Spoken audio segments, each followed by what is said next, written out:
Rotorua Canopy Tours was hit hard after last year's lockdown, the border closure spelling the end of international visitors. Now it's lost its domestic market too.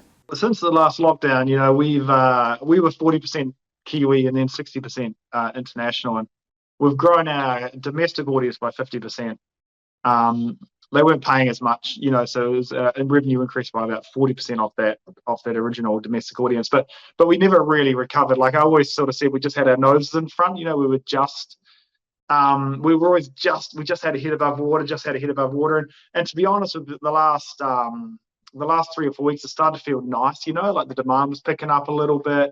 Education demands were picking up a little bit. We're getting a lot of interest in the small groups and the small group corporate. And it was starting to feel comfortable, So, well, not comfortable, it just started to feel nice. So, from previous lockdown, we essentially hadn't really recovered, and we just haven't got a big enough base build up sort of to survive the long lockdown. Button says the uncertainty is tough on both management and its dedicated staff. There's no revenue, so that's the major impact. Our expenses are still existing. The previous lockdown.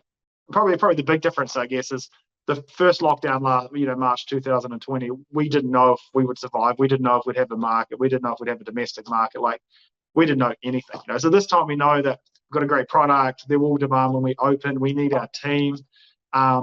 It's challenging not knowing the length of the lockdown. As case numbers in Auckland continue to rise, the outlook is looking increasingly bleak for the region's tourism sector.